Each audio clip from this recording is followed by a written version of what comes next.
I'm trying to look for the supermarket. You should be awake.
Morning, Emma.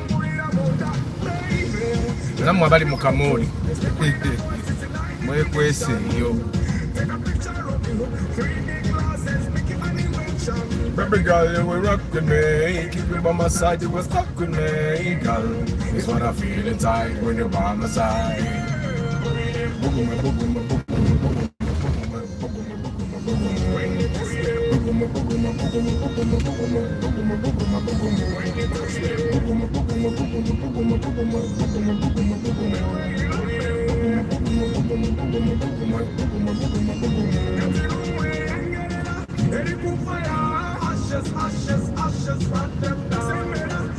Morning dipping coffee.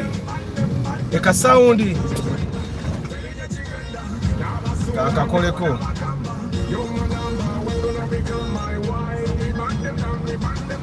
Chimaze nchijemu. Nakudeyo Emma. Good morning Nelson. Emitiana network yansazeeko negani yaddala okuddamu okuddako. Njesonyiwa. But I hope you guys are doing well today. Thank you for reminding them, guys. Like and share the broadcast, like and share the broadcast, like and share the broadcast. You're 7 people, let's have 7 likes.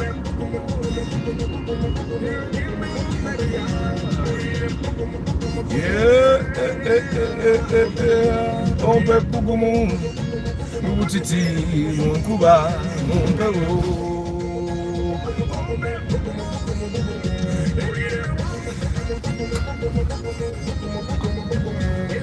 Katisibula, what do you mean dipping coffee? Like the broadcast, 7 people, let's get 7 likes. Today I'm going to be talking about competition. It's Market Tuesday. So let's talk about our businesses. Let's market them to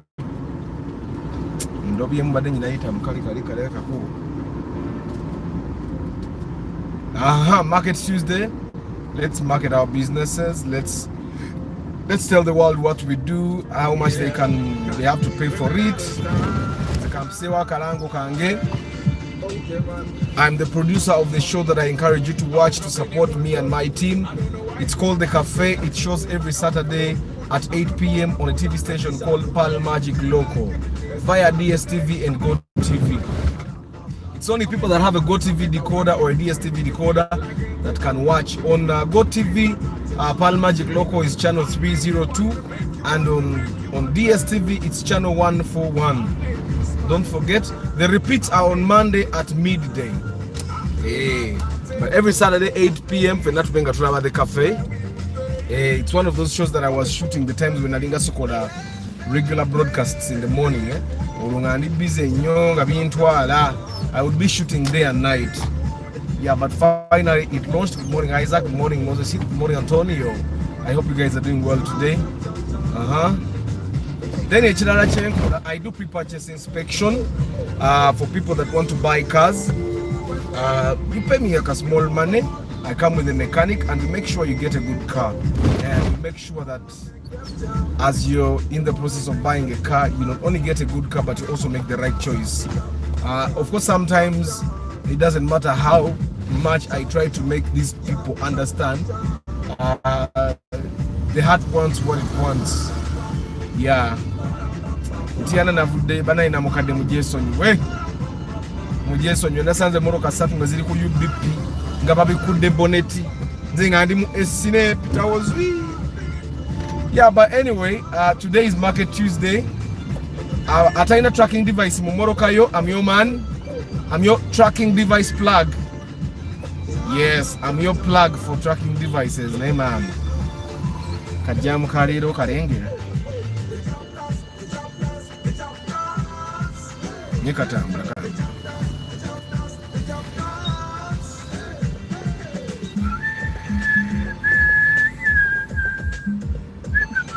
Chairman Zach, good morning Isaac. Chairman Isaac. So today I'm going to be talking about competition, the good things, the bad things, the benefits, the demerits. Kamera eno banjitye oba sijitya sijja jitya kangende. In Uganda almost everything is upside down. The worst they can do is give me a police receipt cut. But it's understandable tasobola kuvuga nga atali muganda wa Yesu naye fabo motoka omutono newe nenyiga wali. Good morning Daniel the world. Yeah, well guys, I hope you're doing well today. I'm going to be talking about competition in business. Competition and managing competition, understanding competition is a marketing duty, is a marketing role, and I'm a marketer, and that's how I think I get the authority to be able to talk about competition for us, for the love of cars. I understand that some of you guys actually have businesses, you either work for people, and you're in charge of making sure that business moves properly. And one of the things you're going to have to understand is competition. You will need to understand competition, how it works, and how best you can utilize competition or utilize your power as a competitor to get success and to increase sales, to increase the customer base, to increase acquisitions and all that. So many times that can be used at this moment. But yeah, so we're going to be talking about competition, and of course some people misunderstand the competition. Some people don't understand the concept of competition, and because they don't understand the concept of competition, they end up misusing it, or they end up, instead of winning, they end up losing.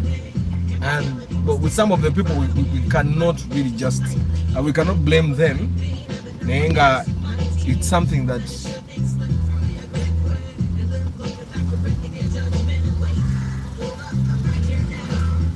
Preacher Joseph, good morning. Yes, Doctor to be.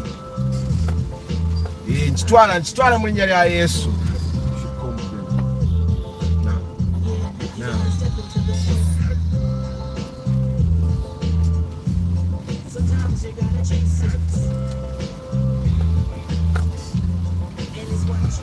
You got that. Maybe you never get another one. Market Tuesday, guys. Let's tell people about what we do. Ngasinata nikabawa mata wangi. Because this is off head. Into your marketing, you're not bija off head. Bija off head, but you can also contribute by first of all telling us what you think competition is, telling us how competition is or has impacted your business, because buli muntu mu business mwali ne wali, they have competition, and they are definitely affected by competition, either positively or negatively. So what is competition? How is it affecting your business? Should you ignore competition? Should you work with competition? Should you partner with competition? Should you just get out of business when competition arrives?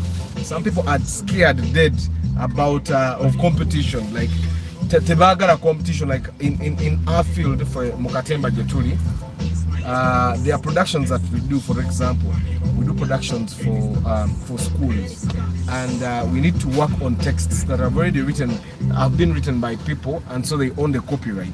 So they can literally decide like, okay, Arthur Tokola, you don't perform my play, or don't adapt my play to movie and all that. So there are people that are too scared of competition to the extent that they would go on and talk to the people that have written these pieces of art. Or someone has written a movie, someone has written a play, and ideally it would be able, everyone can perform Good Morning Paddy. Ideally everyone can go ahead and perform this production, but this person goes to this author, Namgamba, you know what, me, I don't want Arthur to perform this production. It has happened so many times, and it's because they think if Arthur performs the production and I also perform the production, the sijja kufuna customer Arthur ajoba to alabona. So that's the fear of competition. You get. However, that's something I would never do personally as Arthur. Why? I'm going to try and give you an example. You see Chikubo. In Chikubo, people are selling the same thing. Ojakwesanga 4 shops are next to each other. They are all dealing in they all sell sugar wholesale. Which again, nenga atebo nabagagga bonanga bakola. And but they're competitors, right? Sometimes you can even go to buy from this person and again they haji abakuguza. You get it? So Chikubo is utilizing you'll even find that these people in Chikubo make money because there are many banji. So someone would actually know that if you want to buy things on wholesale, go to Chikubo. If you want to buy spare parts, for example, either go to Ndeba or go to Chiseka Market. You get it? Chiseka Market is full of spare parts. Everyone is selling the same things. But apparently, people still go to Chiseka Market to buy the things, and they still choose the people to buy from. I don't know if you get what I'm saying. So competition is propelling growth in that sense. In Chiseka, boya gara kole duka ya spare likole sente mpya nenkani genda yiteke mu Chiseka. Anybody okola naye era tokola nnyo because people can still go via you ne bagende Chiseka nga basuubira oseera. Ne bwoba toseera abantu bajja kubuuka edduuka ali balinye boda bagende Chiseka ayongeremu omutwalo asobole okugula ekintu eky'emitwalo 3 bwe kyotunda 3 ekitundu. Lwaki akoze losi ya 15 naye yatafaayo kuba agenze Chiseka. For him, in his mind, he knows that he has a variety of things to choose from. Good morning Bridget, good morning Ronald. I don't know if you guys get what I'm saying. The competition is not always bad. The definition of competition would be ideally people that are doing the same things that you're doing, that are trying to get the same destination as you, and that getting the destination is either successful or a failure, depending on whether you actually get to your destination. Because the destination is to be market leader. I'll give an example: Pepsi and Coke in Uganda. Both, good morning, Chris Fitness. Both these soda companies want to be market leaders, right? So if Pepsi is a market leader, Coca-Cola is not a market leader. If Airtel is a market leader, MTN is not a market leader, right? If and those are the 2 examples that you can say that that will push the point home. So MTN and Airtel are both market leaders, but one of them is leading in data, the other is leading in voice. Go back to Pepsi and Coke. Pepsi and Coke literally sell the same thing. Pepsi and Coca-Cola literally the same product. Of course, now having tested both products, Pepsi tastes better than Coca-Cola, my opinion. I used to be a Coke guy to the extent that when again I gave away Mr. Coke, like we would go to eat dinner, and these guys would be asking for a glass of wine, and then they would get to me and they would all say, bring him a Coke. You get, because I used to drink so much Coke. And then I hadn't really discovered Pepsi. Then I took Pepsi one time, and then I realized Pepsi actually has something different from Coca-Cola. But regardless, that's not the reason I'm talking about this. I'm talking about this to make a point of a competition. Competition is anyone that is doing the same thing like you're doing, and that them being successful might end up meaning that you don't be successful. Like if Pepsi is a market leader, Coca-Cola is definitely not a market leader. If Coca-Cola is a market leader, Pepsi is definitely not a market leader. Of course, now someone would say, Arthur, you're a car person, so let's talk about cars. I'm going to tell you that it might end up being quite different. Why? Because in Uganda we drive used cars. Toyota is not concerned about us. Yep. Okay, you want to fix it? Let me see.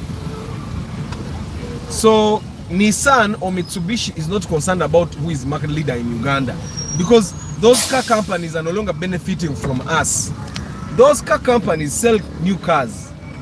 And because they sell new cars, they already sold them the Karemoro Kajemvuga Bajituna in 2001 or 2002. So the next person that buys my car is not the concern of Toyota. No. Besides, Toyota doesn't even sell spare parts. They probably subcontracted spare parts to people. They probably even get spare parts from different companies and just put in their cars. Good morning, Abby. I hope you get what I'm saying. The majority kufa bavuge motoka. Toyota isn't even concerned about us. Whether you go broke, whether you drive cars, Toyota techa kufuna tefuna royalty teina chefuna. So majority of Ugandans are not supporting Toyota in any way.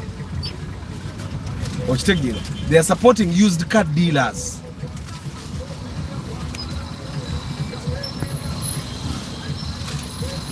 Mose is saying all market leaders are foreign companies. We are at least Uganda Telecom should have been market leader.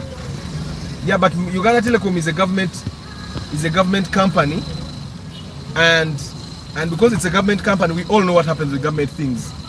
They are mishandled, and people don't really work because, well, they are government employees. They don't even have targets. Even if they had targets, good morning, Rosette. Amina. Navudeyo.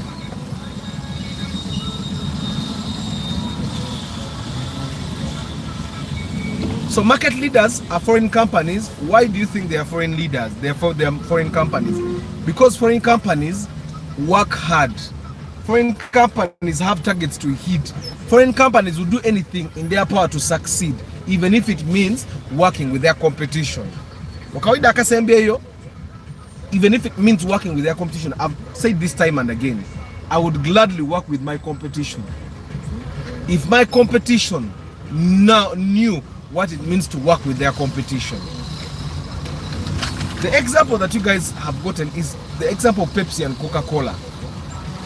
Don't you guys think that probably the guys from the city of Coca-Cola, the city of Pepsi, meet at somewhere Sheraton or Serena, and they decide that Coca-Cola can make a Pepsi to go the same and make. You guys realize that Pepsi and Coke cost the same thing, the same price, right? Someone was telling me Uganda Telecom is lucky very good with fiber internet compared to the two market leaders. Chris Fitness, Uganda Telecom gives these guys internet. These guys get internet from Uganda Telecom. It's like how all these TV stations get facilitated by UBC. That's how Uganda Telecom makes all the money it makes. It doesn't make money because they are market. They make money because all these other guys are mandated to get some services from Uganda Telecom. So Uganda Telecom can decide to make internet of Airtel and MTN slow. I don't know if you get what I'm saying. So yes, Uganda Telecom has the fastest internet in the country. It's beyond. It's people that don't know. It's people that don't know that don't know. But Uganda Telecom has the best internet. But for you to get the best internet, you either have to get their cable internet, fiber, or H1 Ichino. Go by dedicated. But for you, I tried to get dedicated internet at my home. But the bargain they don't have coverage there. I'm still wondering why a government telecom company would not have coverage in Matuga. Ngateba ina coverage in Gulu. But either way, Uganda Telecom doesn't even need us. You need to understand that Uganda Telecom gives internet to all government entities, all government ministries, Bafuna internet from Uganda Telecom. Those ministries are enough to sustain Uganda Telecom. That's why you don't see Uganda Telecom haggling or advertising or trying to win you over. And the people that know it, like me personally, I know it. I'll definitely get dedicated internet at my office. And their internet is not expensive.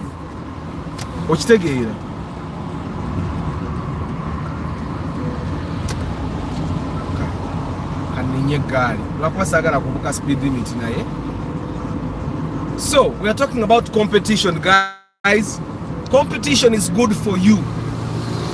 Okay, first of all, omwana ngaduka pitch. Mwenzo roza avuga unama. Kumba ali ku Uganda boss. So first of all, we need to understand that competition is good for the consumers. Competition is good for us, especially if we have a free market economy where we have free entry of businesses, where anyone can enter and do whatever they want. Like there are industries where you can just enter and do your thing. Like for us in the arts, a musician can just wake up and start writing songs. Skin, no one will touch him. Even with film, you can wake up in the morning, Chris Fitness, no film, and no one will touch you. You will launch it, make money out of it. You'll even go to a Ghana Film Festival and win an award, best director, best film, best sound. You'll win all those others and take money. So competition is good in a way that the quality of products, quality of services actually improves. When other people enter the market, they enter the market and start serving people either at good prices or they give good quality products. Competition, it's a very bad thing for the consumers. I'll give an example of Uganda National Water. Because there is no competition, amaziga genda ne batafayo bakasitoma bakwatanga bwe baagala. The other example is Umeme. There is no competition. Actually, Umeme is even trying. The National Water is actually, if you didn't know, National Water, however bad it is for us as Ugandans, National Water is like a benchmark in Africa. Most African countries come to Uganda to learn how National Water is doing it. National Water is world class. Kumbe fata abajiraba tena kyetugasa kanze matugana yagadde National Water naye teriyo. I'm asking myself why. Simply because they are one. Buli agala amazi aga pipe National Water yebawa, so tebafaayo. But National Water is an organization, a training an abantu, a training in Nigeria, a training as South Africa, how to manage what they do, their business of water. But competition is good because I remember before I started doing one of the products that we do at Dynamo where we perform plays. Of course, we still have a lot of players in the market, which is a very good thing because people can actually compare. Katigwenga business person, competition is good for you. Competition is good for you because your customers can actually compare you to your competition. Do you know what that means? It means that if your customers can compare you to the rest, you need to up your game. And if you are the best in the market, they will go and come back. Me, I've seen it happen in my life. I've seen it happen at Dynamo. People go to the competition, and before you know it, they are back and they are telling you what happened the other side. But yeah,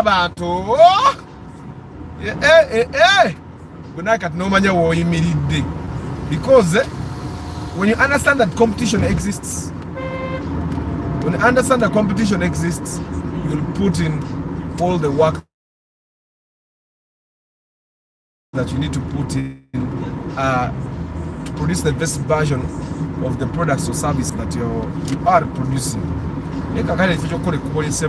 Bali mu repairing Northern Bypass atabadde na buzibu ate kubolese muto abubeka alinga yaje okuba ebiraka ali mukuba biraka batuka bagenda kukola ekkubo. It's now October, batugaba atandika August. Ekuba yakalikolera omwezi mulamba njagala kujjana okuba n'abantu ba pallet bankolera freight case. I think I should actually talk to them. I know, I washed my car. Jam.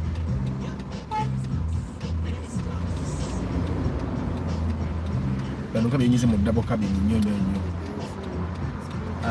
I don't want the number. Ye nanyi niwo?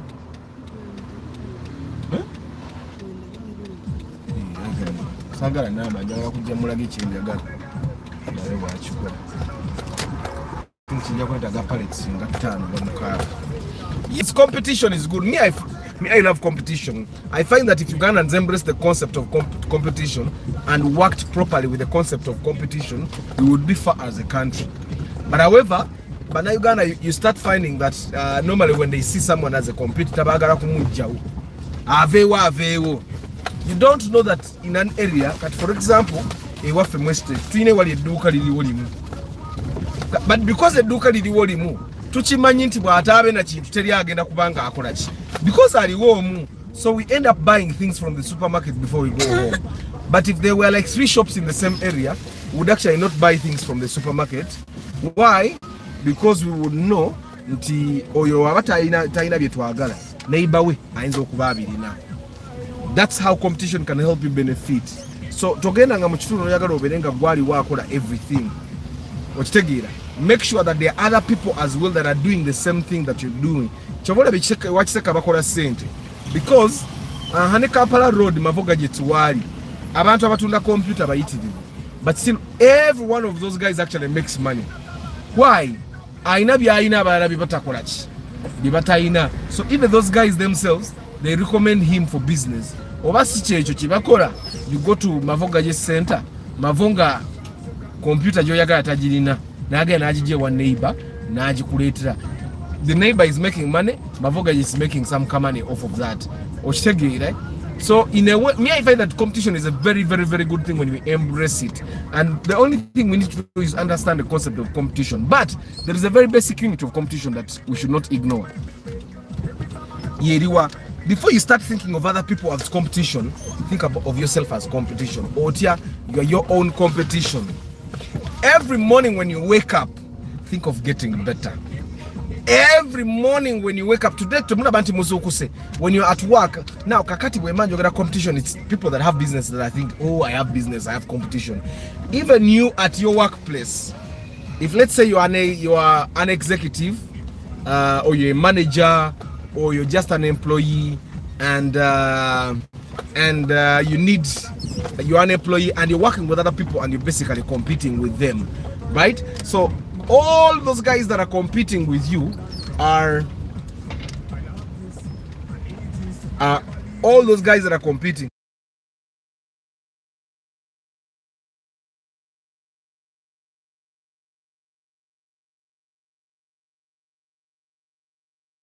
Yeah.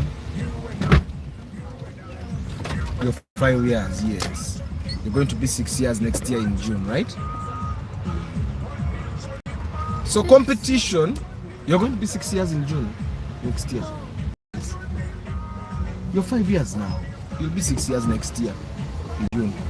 So the concept of competition is me, I don't ignore competition, by the way, but I work with competition. And in a way, I don't ignore competition because I want to know that they exist. I also know that these guys, my competitors, are doing the very thing that I do. And probably they are better than me in some ways.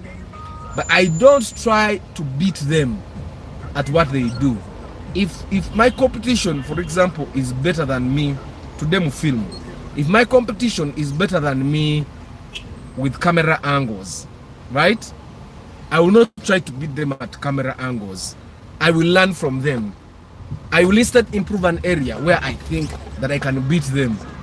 Not actually beat them, in an area where I think I'm uncompetitive with. When you look at the things, majority of the things that at Dynamo we do, we don't try to do what other people have done. We get better at what we are good at. So the very basic concept of competition is yourself. You. If you were, I'll give you an example. Arthur is good at marketing. Okay? So if marketing wise last year we acquired 100 new customers last year. Yeah, and then let's say those 100 customers were good for us. This year, I'm not competing with my competition. No. This year, I'm competing with myself. My goal is to get 200 customers. That's the first basic unit of competition. Compete with you.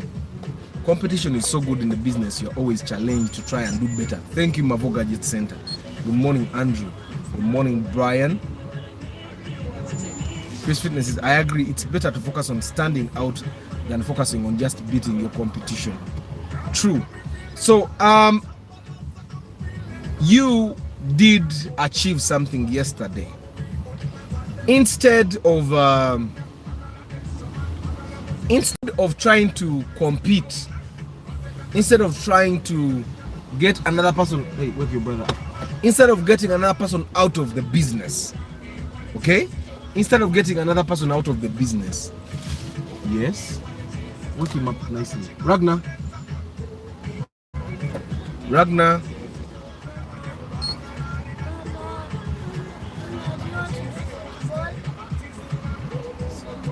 the goal should always be to be better than you were yesterday.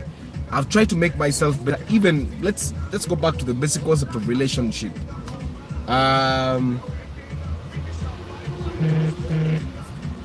If, for example, you were struggling in your relationship, there is a reason why you were struggling. You are trying to achieve something and it wasn't working. Probably your partner is not happy with a certain manner that you have. Your goal right now should be to improve that manner. Your goal should not be to find out whether other guys or other chicks are actually vibing him, or if he's flirting with someone else. If your partner is flirting with someone else, that's not your problem, that's their problem. Your goal should be to be better than what you were yesterday. Of course, there are things that don't change. I tend to believe that people don't actually get better, people get worse. Like if you were a chick and you were dating Arthur, and Arthur was a player when you were dating, it will get worse when you get married. So don't expect at any moment that if someone was a liar when you guys were dating, they will all of a sudden, a miracle will happen and they'll stop lying. They'll get better at lying. Okay, there will be a change. For you it will not be good, for them it will be good, because they'll be getting better at lying. Yep. Hey, what's up? Smile for daddy. Good.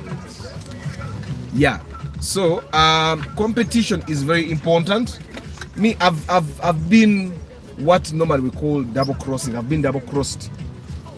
I can't even call it double crossing. Competition plays you. And normally it happens with us, the small businesses.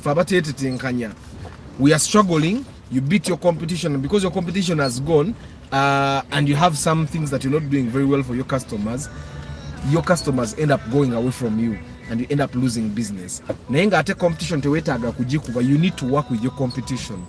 I'll give you an example. We were performing, and there is a certain play that we wanted to perform. We talked to the person that owns this play, that has the copyright, and we were engaging with this person and say, no, we will talk about it later, you continue rehearsing and all that. So I got my team together, we started rehearsing. Technically we worked on this production and we got everything ready, and we kept calling this person. Then the day before we were supposed to perform this production, we get an intention to sue. Apparently this person we were engaging went and gave rights to another team to perform this production. So rights, no one else was supposed to perform. So this team, I will tell you that I knew these people. We are rehearsing from here, they are rehearsing from here. The same production, and so they send us an intention to sue when we're performing the production tomorrow. They pretend that they only heard about us performing the play a day before. So what I did, I called my lawyer up and he says, you know what, Arthur? Technically, they knew you were performing, and even if they did not know, they cannot send you an intention to sue right now. You would perform the play and they would do nothing legally. But go ahead and engage them and find a way to perform, not to inconvenience your customers and all that. So I went ahead. It was even raining. I could not drive a car because I was performing that day. So the next day we were performing. So I got a motorcycle. My production manager has a sport bike. So I ride a motorcycle, I go to them and I tell them, you know what guys, I know you guys knew I was rehearsing this production, and what you're doing right now is bad business, but let's come to an understanding. How can we perform this production tomorrow so that my customers are not inconvenienced? So this guy is telling me they want 50% of the gate collection. Do you know what it means for you to want 50% of the gate collection? Let me try to make you understand what it means for us in performing arts. From performing arts, before I perform a production, I market a production. I'm very good at marketing, and probably that's why they wanted to kick me out of the market. I market a production, and normally Marketing for me is one of the most expensive bits of any production. I invest in marketing, and then I invest in rehearsals. I rehearse with my team, which normally takes a month or two. Then I invest in the technical aspects of the production, sound, light, costume, you get. I invest in all that. Then I invest in payment for a venue. Okay? Then I invest in security, because in Uganda you cannot do an event without security. So after investing in all those things, someone says, of all the money you collect, give me 50%, regardless of what you spent before. So I told them, you know what, guys, what you want is unfair, but this is what we're going to do. I'm going to give you 45% of my gate collection. I can't give you 50%. It's not fair. And they say 45% is very little. We want 50%. I tell these guys, you know what? I'm going to give you 45% of my gate collection, but I will not, at any one moment, perform your production again. And I think they thought I was joking. Mubondo Zawadi Bamanyi, their production is too powerful. Probably they thought that Arthur gets numbers because of our production. And I told them I will not perform your production again. So on the day of the performance, which was tomorrow, they come, and when they come, they sit at the gate, they see the gate collection. Afterwards, I tell them, you know what, come. I give them 45% of the money we collected. And they left, very happy. But mark you, on that very day, I had the people that overflowed. They wanted me to perform the play again for them, and I said, no, I'm not. I'm basically making a loss with this production, so I'm not performing again. So they left. I gave them 45% of the money. Now I'm going to tell you, after I tell you what the impact was, I'll tell you how they would have handled it. So afterwards, I did not perform the play again. So the next time, I think they did not perform, because, well, in a bid to make sure that other people don't perform this production, in a bid to kick out competition kick all the competition out of the market, they went and negotiated a very bad deal with the author or with the copyright holder. They normally, for me to perform like a piece of music that is owned, let's say, by Urban composes his music, and I want to perform it, I would normally pay him, yes. Oh yes. Normally I would pay this person 10% royalty. And normally 10% comes after expenses. Okay? 10%, they are productions that we perform of people, and we give them 10% royalty. Okay? But these people, because they wanted to kick out competition, they went and agreed with these people that they would pay 30% commission. Do you know what it means to pay a person 30%? And on top of saying 30%, they did not negotiate to pay 30% after expenses. The 30% is gate collection. You know what it means to give someone 30% of the gate collection? It means you're working for 70%. And of the 70%, then you are supposed to cover other expenses, which I find to be very unfair. If you say the expenses will form more than 70% of whatever money you make. So these people, they got a bad deal. 30% is too much. If, for example, you listen to this song, Norimba about the cafe, to eat at the cafe. It's the cafe. Oh, it's someone.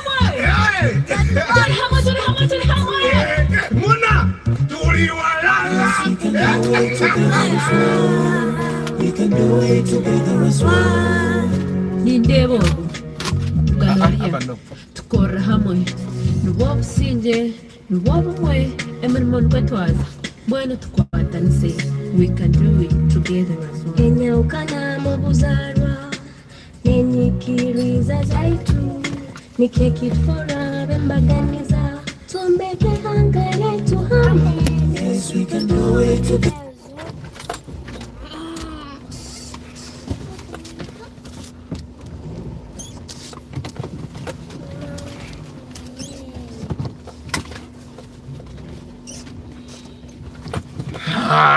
Chairman Zach, yes, Council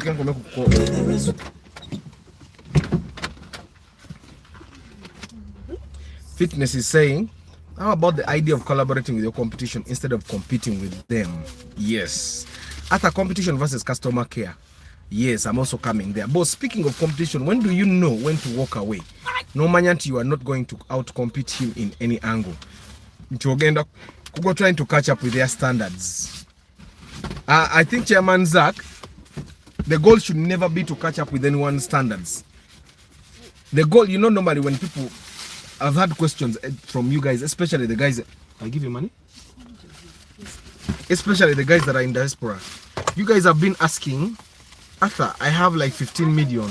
What should I be doing with that money in terms of business? And normally I tell you guys that if you want to do a business, find something that you're too good at, that no one can beat you at it. You get it? Like, even if they tried to beat you, the best they could do would be to. You want to first take them? So make sure that you do a business where that even if people were almost beating you, the best they could do would be to be at equal footing with you. You get it? So don't put money in businesses simply because they are businesses. Those are things that we should leave for people that have lots of capital, because when you have lots of capital, you can invest in literally any business. You can open a parking lot next to another parking lot. You can open a washing bay next to a washing bay that has been there for 6 years, and you would invest all the money that you can to beat them. I find that normally the best way to beat your competition without walking away is doing what you are good at. I'm good at what I do, and that's probably the reason why I never walk away from things. The things I've walked away from are things that I could not beat the competition. Like music, there is no way I would beat the competition. Like, I had other things I could do other things. So I figured for me to struggle in the music industry for like 10 to 20 years, when there are people that are not struggling, people that don't have to struggle, people that can kill to make it, there are things I cannot do. Besides, I was bored by clubs, going to nightclubs to sing. I would get bored. I would doze from there. I'm not the kind of person that likes moving at night. So I realized that wasn't the kind of life that I wanted to live. So that's how I gave up music. But I realized it wasn't even about the competition. Yes, I wasn't even so good to the extent that, it doesn't matter what happens, they will recognize me. There are people that are too good. They will definitely come out. So I find that, Chairman Zach, it's never about you walking away. It's about you being better than what you were yesterday. Of course, there are people that will beat you simply because of capital. Like when we were in class in marketing, there's a time we were in class and we were talking about this. Someone was telling us before Simba Telecom came into the market, they were doing what Simba Telecom did. What they did, they would go to a company, like let's say they come to Dynamo and they tell Arthur, you know what, Arthur, twagala tuwola abantu bw'amasimu. Twagala tuwola abantu bw'amasimu basasule mu kibanja mpola. And what they did was that they would sell a phone that would ideally be at 500, they would sell it at 900 simply. But you know, when someone is buying on credit, they don't really care about the cost. So normally that's what would happen. And this person that was telling us the story told us that the reason why they failed in the market was because they did not care about after sales service. They did not care about customer care, like Paddy is saying. And normally I disagreed. Everybody was trying to say that, customer buffet, once we sold you the phone, that was it. Our business dealings with you were done and all that. You get away from the door. Get away from the door. Leave it.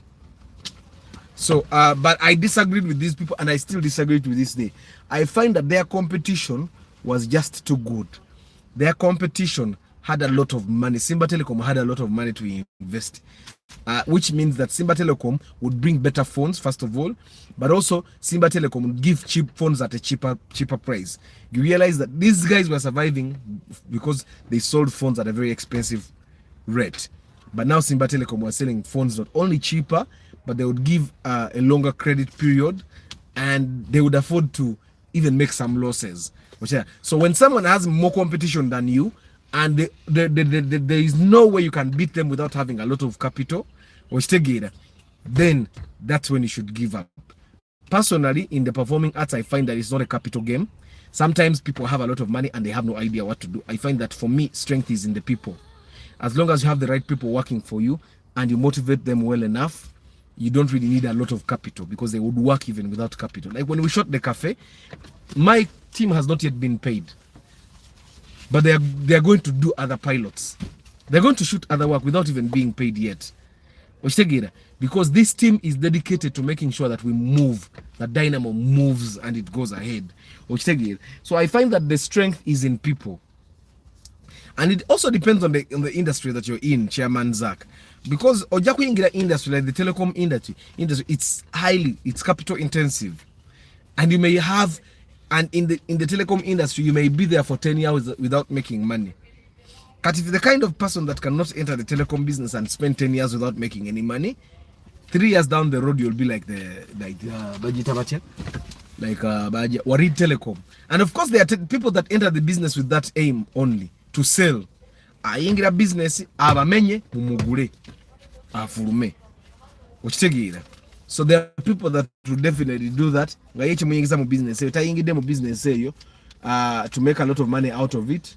In terms of getting customers, they enter that business to sell, eventually to sell, and they end up selling. And you see, when Safe Border entered the market,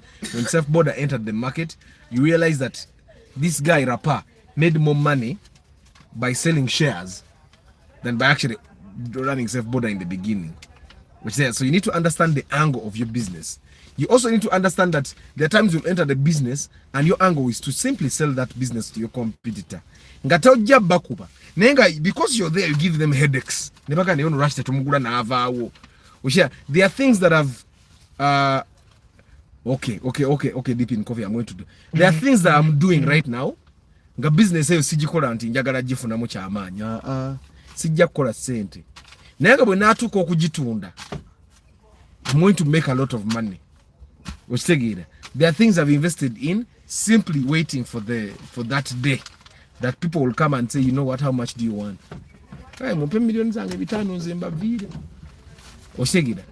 And those are like four projects that I already have that are running that you guys don't even know about. And I know there are people like me that are doing businesses. You don't put in at once.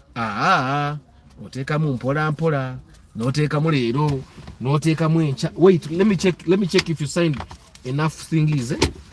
Again.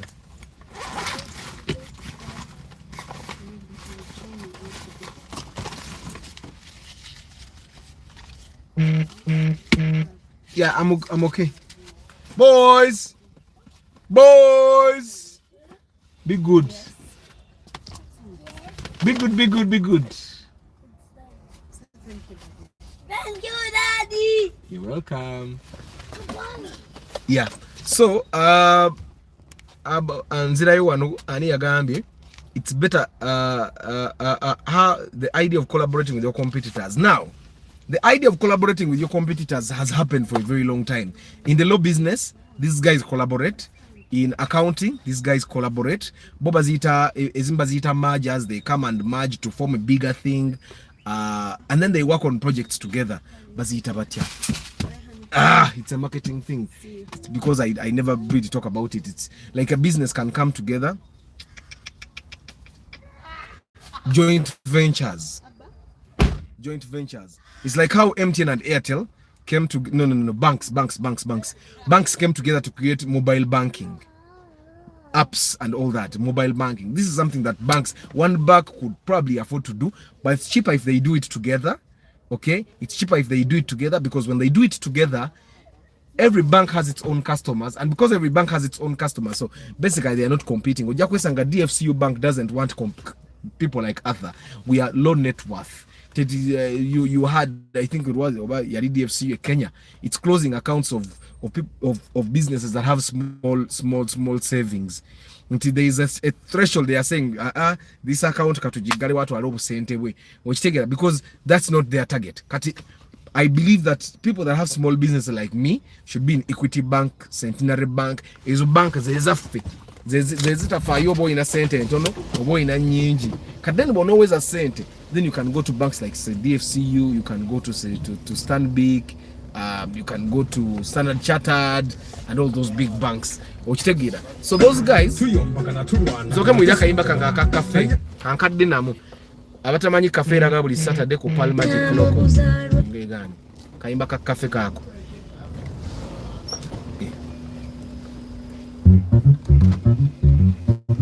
It's the cafe.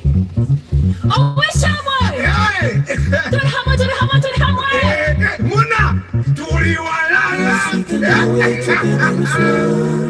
We can do it together as one. Nindebogu, Ganoria, tukora hamwe. Nuwobu sinje, nuwobu mwe, emirimo twetwaza. Bwana tukwatanise. We can do it together as one. Inyaukana mubuzarwa, nenyikiriza zaitu. Nikekit forever mbaganiza, tumbeke hanga yetu hamwe. Yes, we can do it together as one. We can do it together as one. Eyo mukukola tuyombagana tulwanagana tusojjagana naye tukwatire wamu ate agali awamu gegalumba ennyama. So we can do it. We can do it. Yes, we can do it together as one. We can do it together as one. Hey, Muna! Emotaka gitemberi! Gitemberi! Bana, tuli ku kiwano. Tuli mu katale. Where the Highs and lows may be there, the fights may be there, but when we get together as one, we can do it, we can do it. Tuchisobala, tuchibasa.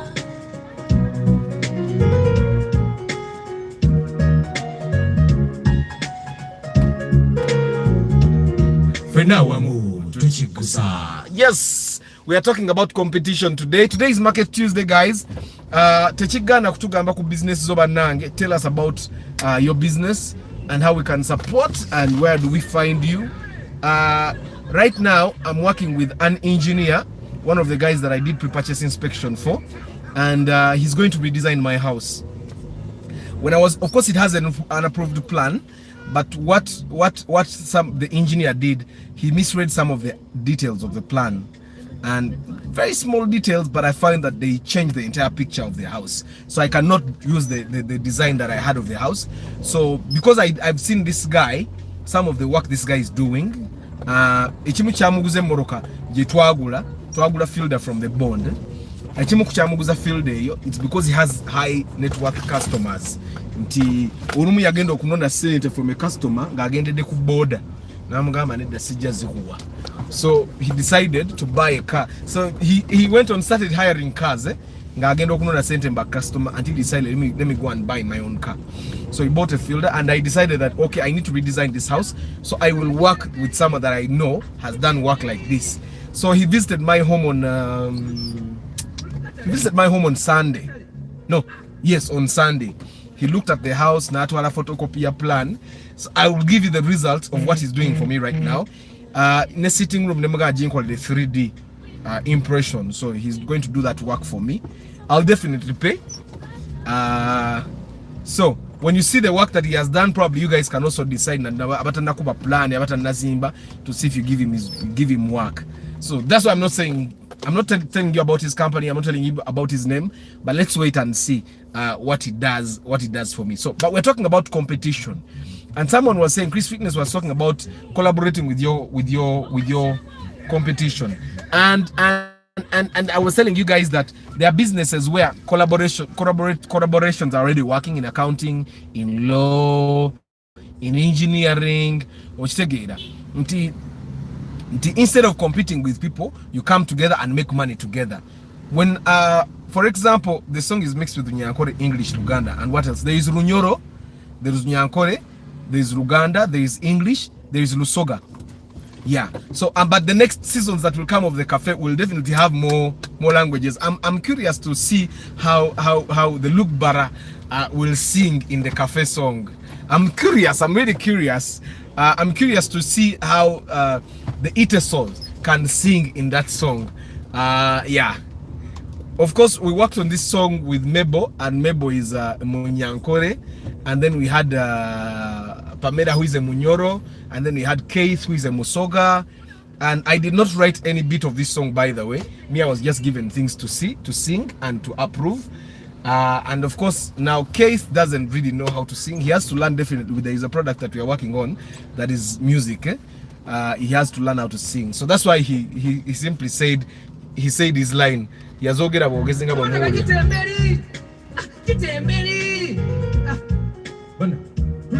So I figured when naleta Keith wano mu studio kuyimba tujja kusiibawo tusulewo. So I told him, just come and say your lines tuveewo tukireke ekyo nakyo kigende.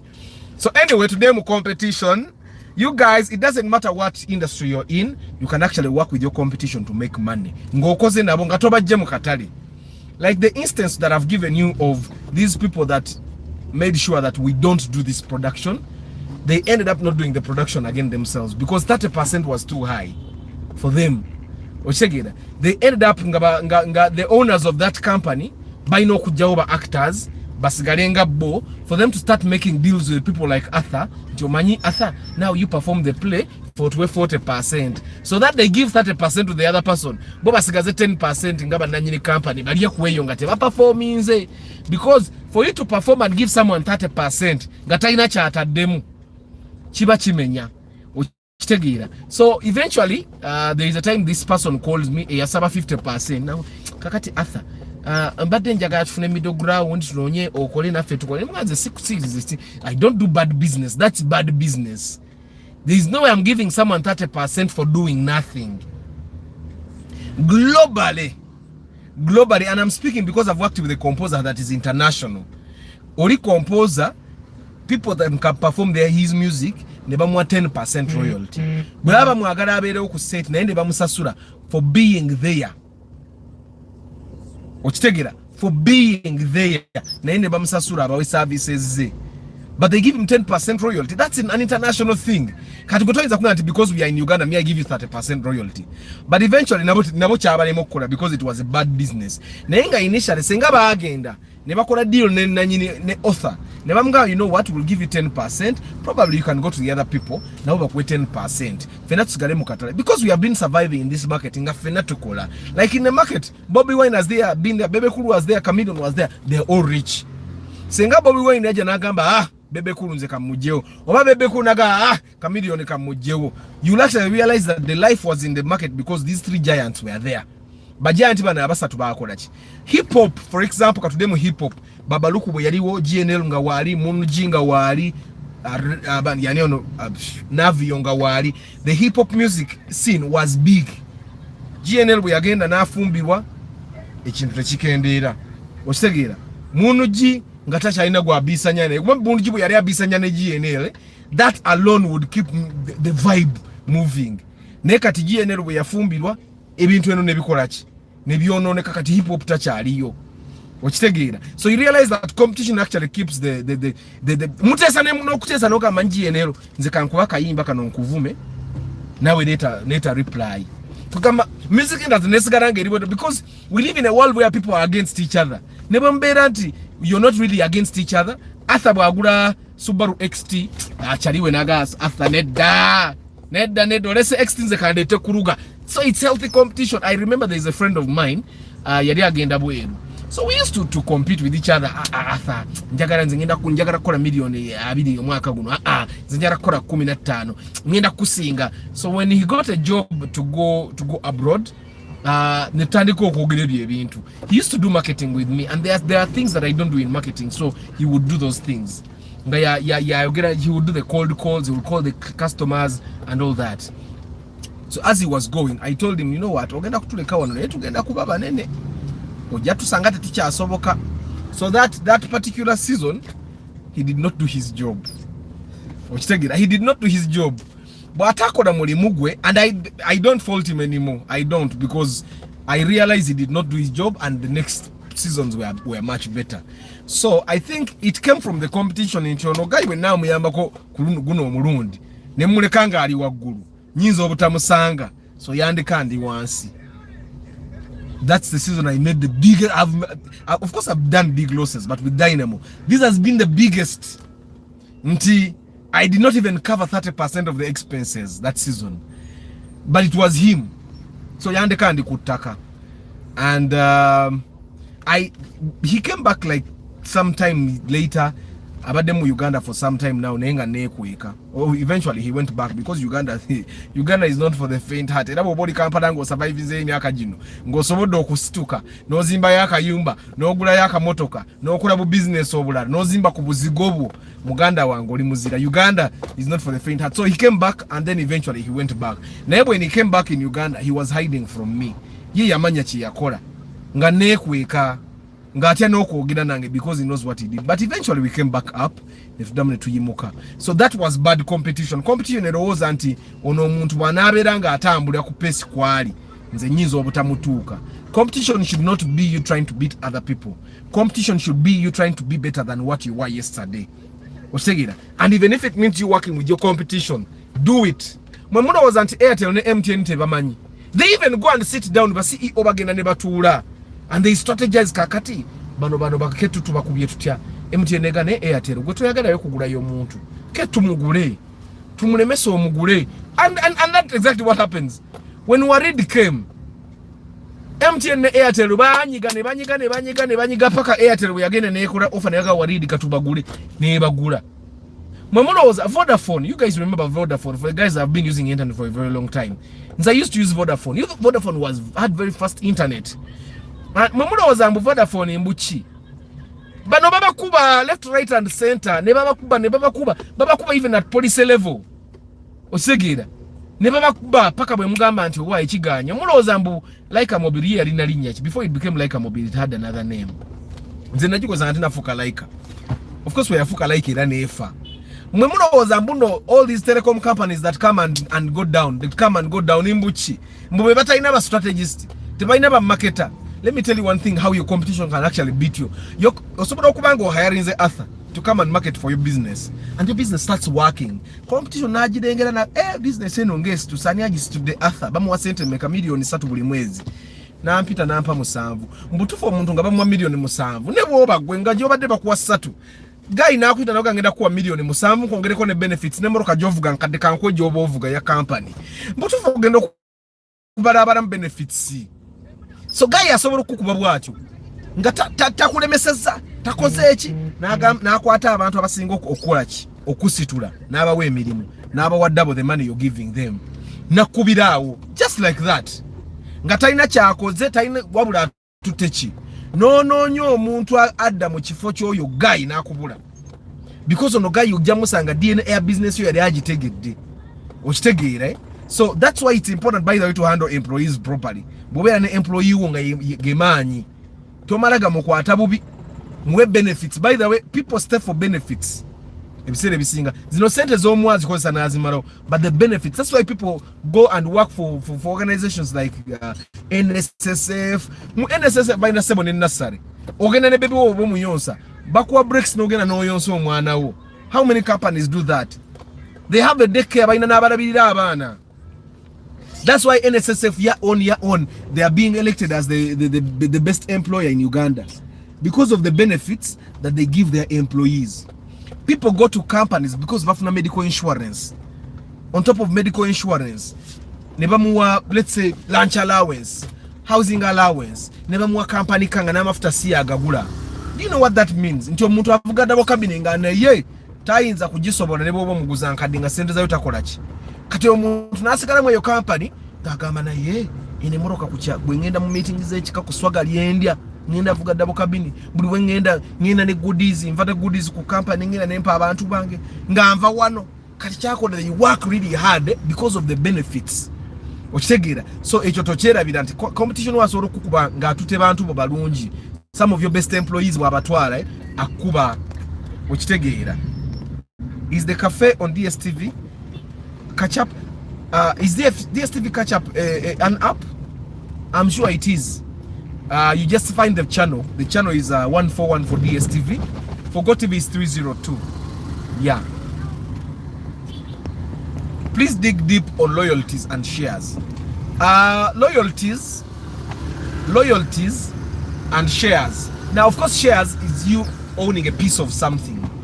Like the people that are buying shares with Airtel, they are going to own a piece of Airtel. If you own 0.01%, you have 0.01 shares in Airtel, it means you own 0.01 of Airtel. Those are shares. And because Airtel now is a public company, and normally when companies become public companies, it's a strategy for them to become part of the national.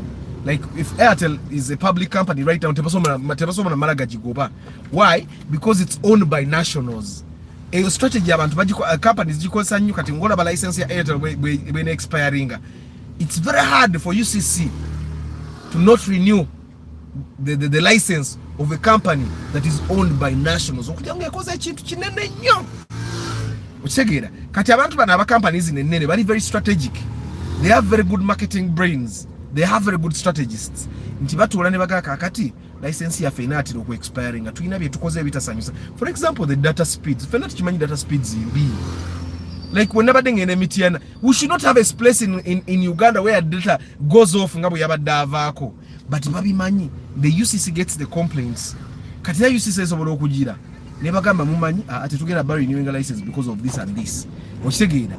But if they sell shares, ne bagamba 20% of this company is owned by nationals. Abantu ba wansi be bayina shares eza 20. Then ne bagamba then another 20% is owned by rich guys in Uganda. Okitegera. Ne government bayinza ogiwa 5%. Kati ngotandika otya okugana okurenewing a license yaba abantu. Okitegera. Kati ne MTN jukira nayo yafuka public company.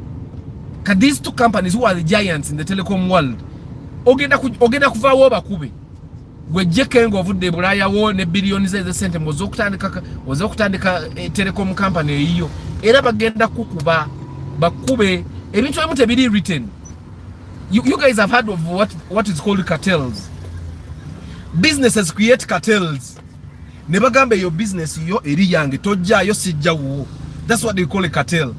Kati mu industry zitanakula akulana kati ngafa abali mu entertainment industry. Fete tunayiga kye bayita cartel. Tenachiga, but cartels are very powerful.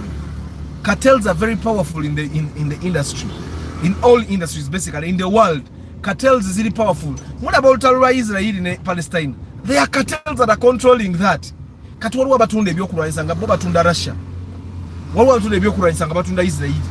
Waliwo batunda ebyokulwanyisa nga batunda Palestine. Those are cartels jeziri. Ne mu Uganda waliwo cartel mwita ba mafia. That's competition. Ngera bwogeza ko ne wesimba mu bayita mafia. Gwamanyi. There is no way you're going to make it. So there are cartels. Ojja kwesanga ne mu telecom business mulimu cartels. MTN, Airtel, abanene. The big two.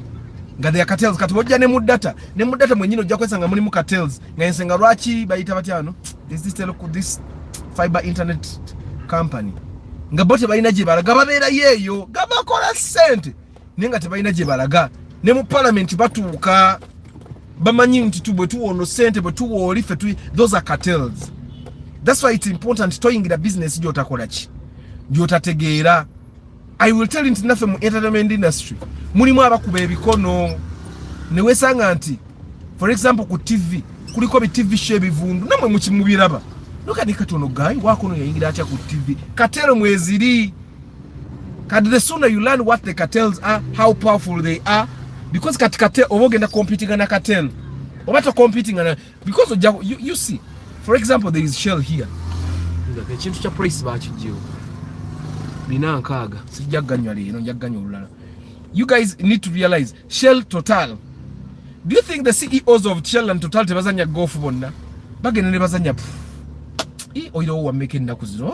Musanvu kitundu. Mbadde nseera musanvu kakaga. Owasinga oyo wafe yomu. Washero nga ategeera ngagenda atuza marketing team nga jamanyi. Oyo wafe no watoto cheche mte tulina njawulo. Ne mbagambe waliwo enjawulo. Nga marketing team egende etula and they boil their heads mbamuli nga balesa akalango. Ono oyo akola kino na kino, oli akola kino na kiri. Okitegeera? So but those are, it's important for you to understand that the cartels exist in the industry. Kebene manufacturing. Mulimu cartels. I tried to do manufacturing for some time. And guy yansomesa okola manufacturing. Ba yansomesa kutabula ebintu. Nga yampa ne emulsion nali nkola juice. nga yampa emulsion nenga gayo oli waja emulsion bana basajja bari ham bibali nga bamwa emulsion nga ina sente zaabawa okumukkiriza okukola ngira ye munene muki mukatale kati nga naye ampa olaba katero bwetambula.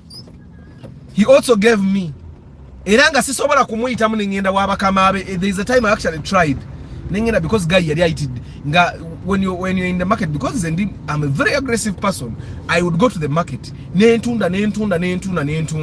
Then this guy would realize that I'm hitting the market.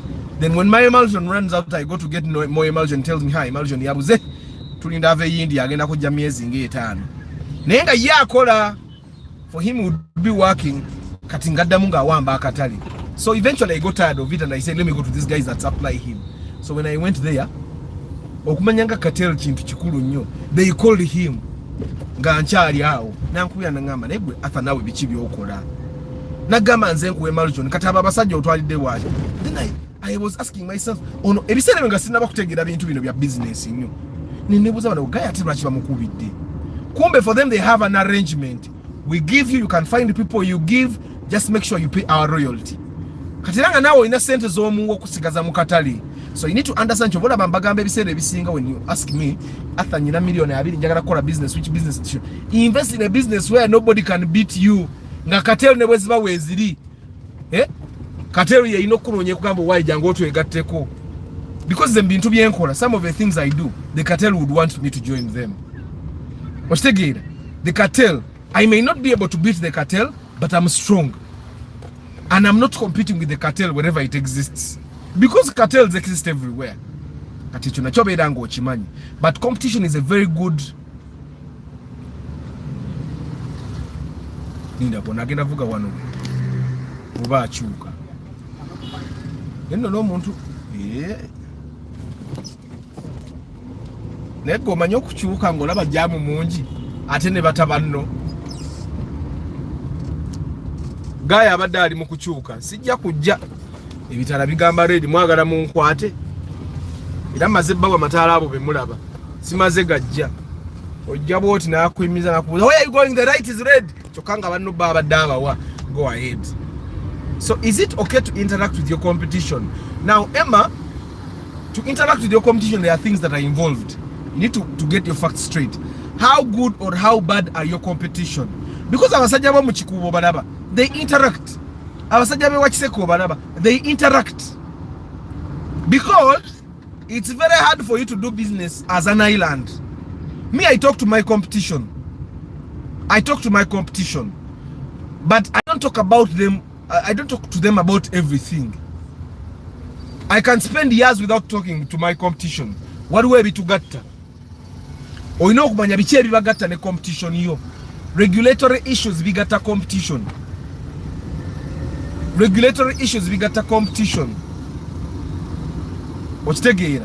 Like things like the anti-homosexuality bill, for example. LGBT. LGBT from performing arts lituyingirira. Ditya, since time immemorial, men used to act putting on dresses.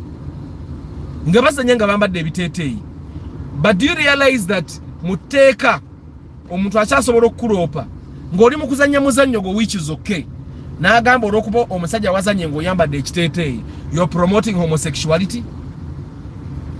Kati ekyo ekintu fenga bannakatemba, we need to find a way together, whether we are competing or not, we need to find a way to fight to make sure that there is an exception to that. Mutekeedi nga basobola okukyogerako ne bagana naye omanyi bannakatemba balina bwe tukikkiriza nti kale omusajja asobola okwambala ng'omukazi, omusajja asobola okwekuba make-up. That's a fight that Arthur cannot fight alone. That's a fight that has to be fought by people in the industry nga beegasse. So it's okay to interact with your competition, but on what? But like they say, keep your friends close, but keep your enemies closer.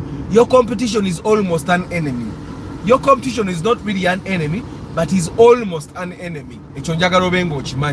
Your competition will be happy nga toliiwo, ekyo beera ng'okimanyi. naye competition abeera happy nga toliiwo kyatamanyi kiri nti some things he's surviving because you're there. Let me tell you one thing, nze nkimanyi nti mu performing arts good musicians survive because of bad musicians. I don't know if you get what I'm saying. If for example you're doing something and you're doing it very well, some of the customers you get because you're doing well and other people are doing bad. Ontegeera, if each one of you was doing very well ngati wali akola bubi, there will not be a bad comparison. But every time your customer comes from your shop and he goes to another shop where they treated badly, they compare and come back to you. So nabadde nno nane manyi okubuuka, nabadde njogedde ku shares nenvaayo nengindi wala nengindi bwe ntyo bwe nkola ninga mutabani wange Urban. Royalties is money paid to someone because they own something and you are using it. Ontegeera, let me give you an example. I own this song, The Cafe. There are two arrangements that I can go with. If, for example, you see how DSTV is using The Cafe on their TV show, on their TV channel. So DSTV right now has a contract with me to produce The Cafe for them. They have paid for a specific period of time. But DSTV can decide that omanyi Arthur oluyimba lwo The Cafe tulwagala lutuwe tulukozesenga theme song yaffe ku DSTV, tujja kuwanga royalties. Every time we play that song tujja kuwangayo nusu bitano, oba every year tujja kuwangayo milioni 12 for luyimba tulukozese. Bwe banatuuka nga bakoyo dukozesa, then they stop paying royalties. But then they have to stop using the song. Those are royalties. Royalties are even paid in other industries. For example,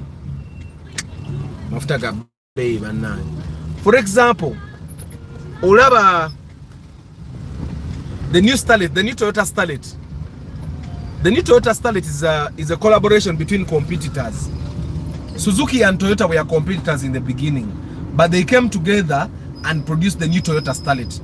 Toyota had already discontinued the Starlet brand, but because the Starlet brand was powerful and Suzuki had a car they had that wasn't performing very well, so they found Toyota and they said, you know what guys, let's collaborate and produce the new Toyota Starlet. Toyota Starlet, Toyota is only contributing the brand. Suzuki is building the car, Toyota is putting the brand. Do you know what that means? Toyota is getting royalties from Suzuki. Suzuki is using their so it's understandable. We know how royalties work. Royalties work in that sense. Someone uses something that belongs to you, they don't take it entirely, but as long as they are using it, they have to give you money. I don't know if you get what I'm saying. It's Twitter royalties.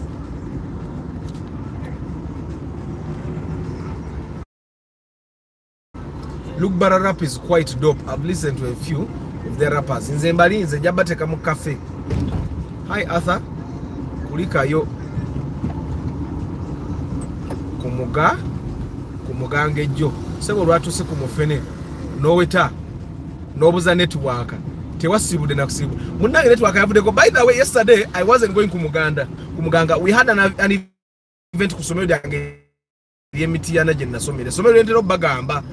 Nti munange somero fe twasomera wala kamuntu nule n'okuntunengeje tuli mu jamu. Omusajja ayinza okugamba nabadde nginze kumuganga ne kitambula kituba naye Arthur. Muyinza okuba muri awo Toyota n'empita motoka Toyota starting ampere mga ha Arthur kumuganga je wagenze. Yesterday wabadde event kusomero bayise ba obi ne ba oji babaddeyo. I'm currently the president of the alumni association. So we are trying to get people to join the association, and in a bid to get these people, you need to actually tell them the advantages of joining the association, because some of the biggest schools we have in the country are big because of the alumni associations. But alumni we are very powerful. Jebali, chitegeza nti n'essomero nalifuna mulifuna abaana nalifuna ettoto mulifuna okitegeera. So as the sitting president of the alumni association, I had to be there and engage and interact with these guys. So I went to Mitiana for that sole reason.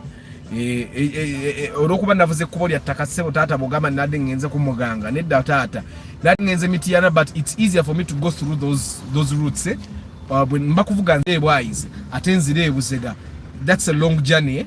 So nkubira omwe ate nafunye no mukisana nyane kujjajja wange because jjajja wange ali ku Hoima Road ate bova ku Mitiana Road no iteyo ogwa ku Hoima Road ninga nini mulabako ne mubuzaako. So nade ngenze kugezako ku to acquire new members for the alumni association that I'm currently chairman.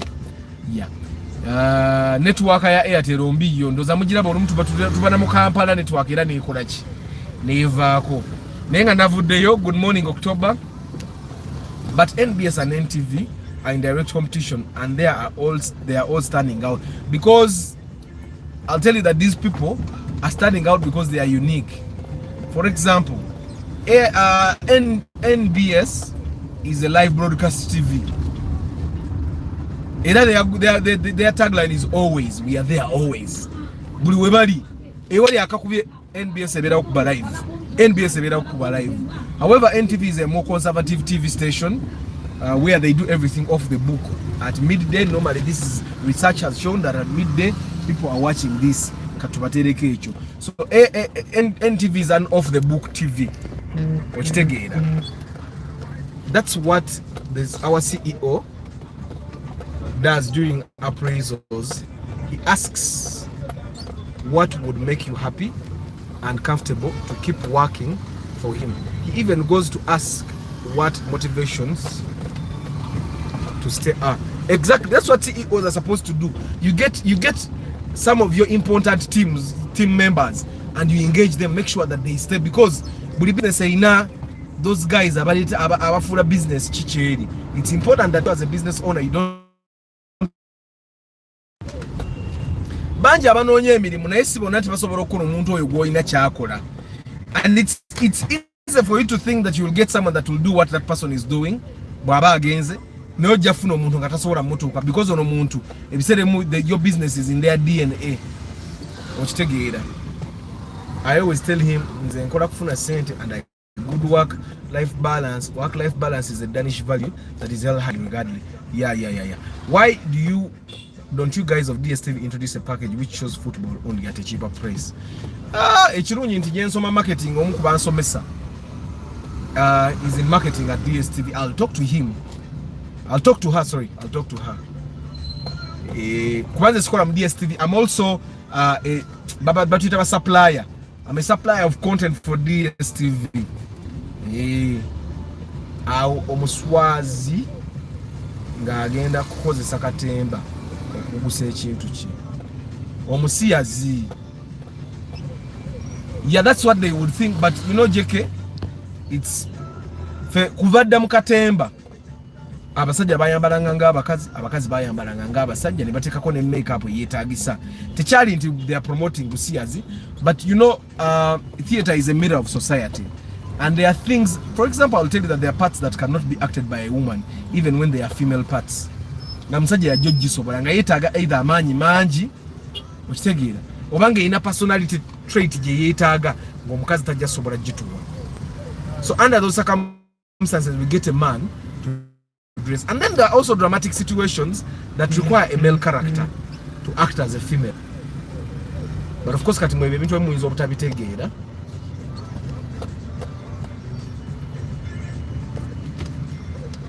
Banange kampisewo kana akantu mwe bantu mwe abagala pre-purchase inspection.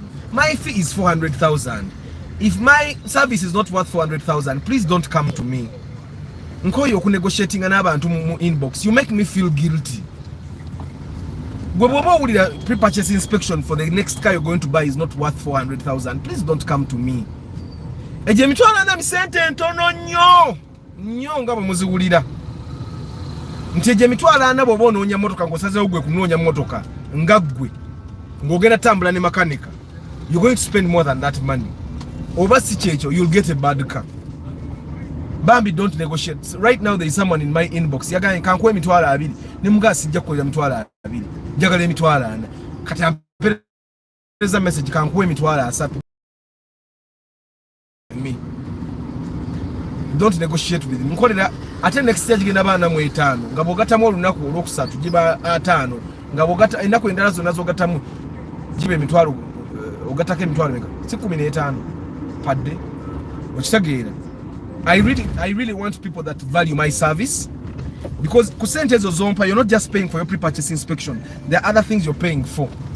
Yeah. There are other things you're paying for. Arthur, it's you theater guys who started the drag queen things. No. Chris Fitness, trust me. And whatever drag thing happened, people don't start homosexuality because of theater. Chris Fitness, would you ever be influenced to do homosexuality because you have watched a play where homosexuals are? Homosexuality is bigger than influence. Mumuna was antiteka with the homosexuals are not there. They are there. They are just hiding more. Nero libali bekweka. Ningira baliwo era we bali atabajja kuvaawo. If you study history, they will tell you that ne mu Uganda nga nafe tebanalowooza nti tuli banawo, homosexuals existed. So kati etteeka mwe kyemba mumanya etteeka lyajja teryajja kubataasa, etteeka lya political mileage. Nze mbabuulira lya political mileage. Oli ate nga yafunnyako political mileage because agenda kuddamu ayitemu. You need a political mileage. These things are bigger than what we think. They are bigger than what we think. Umemoroza promoting homosexuality bakozesa fefeka. Atengera ffe tewali yafunye sente za homosexuality. Atera I can tell you that abantu bali creative nti basobola ofuna sente za homosexuality era ne bam promoting. Nga temutegedde nti bam promoting. Eyo tuve because bayinza okujja ne bankwata. Anti bagambe myaka 10 bakusibe myaka 10. N'okwogera obwogezi ku kati abantu, people actually live in fear. Okitegeera? Me, I find that was a political mileage law, and yes, it got the political mileage it desired, and it's going to affect us, by the way. It's going to affect us a lot.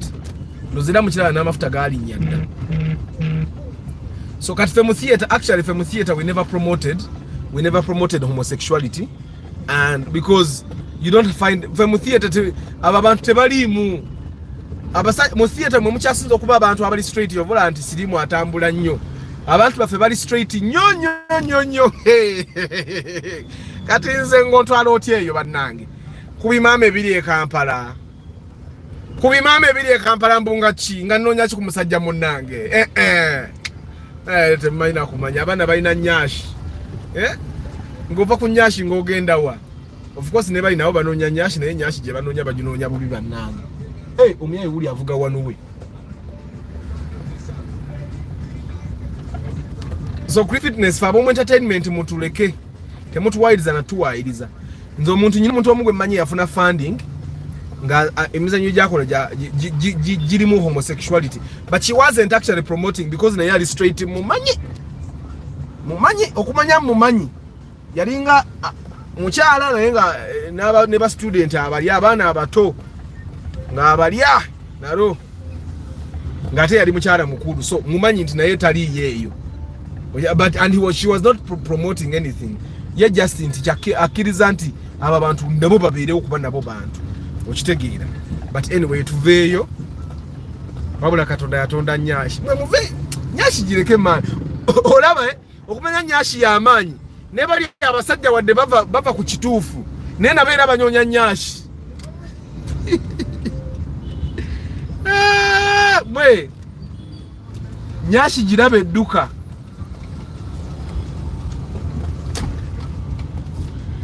Natera no basiibula era wentukira mpaka nga nsoma amanya nga mbasiibula.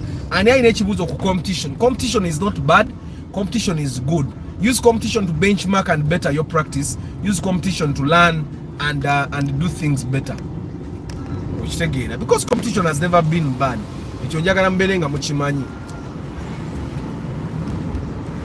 Wabula enkuba erabika yatonye fenne waffe ate mu kyalo teyatonye. Naye enkuba eraga nti yatonye mu kibuga. Awo mbadde nsala mazzi, sagala kuba bantu mazzi. bayinza okunyiga yatandika okulimira omuntu alina emmotoka ati abasajja abavuga emmotoka atukubye ebizi nga ninga nzine nabitaddewo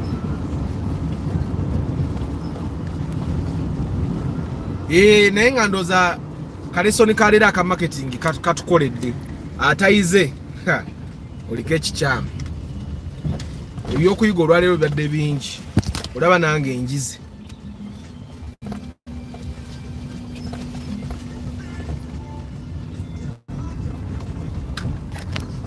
kanziremu mpiseewo akayimba ka kafe bakyali bange kubanga njagala mulabe show yange ku DSTV ne Go TV. It's the cafe. Oh, it's someone. Tuli hamwe. Muna, tuli walala. We can do it together as one. Nidebo Uganda tukora hamwe nuwobusinje nuwobumwe emirimo twetwaza bwenu tukwatanise. We can do it together as one. Enyaukana mu buzalwa nenyikiriza zaitu Nikeki fora bembaganiza tumbeke hanga yetu hamwe. Yes, we can do it together as one. We can do it together as one. Eyo mukukola tuyombagana tulwanagana tusojjagana naye tukwatire wamu ate agali awamu gegaluma ennyama. So we can do it. We can do it. Yes, we can do it together as one. We can do it together as one. Muna, emotoka kitemberi. Kitemberi. Bana, tuli ku kiwanda. Tuli mu katale. Where the highs and lows may be there, the fights may be there, But when we get together as one, we can do it, we can do it. Tuchisobora, tuchibasa.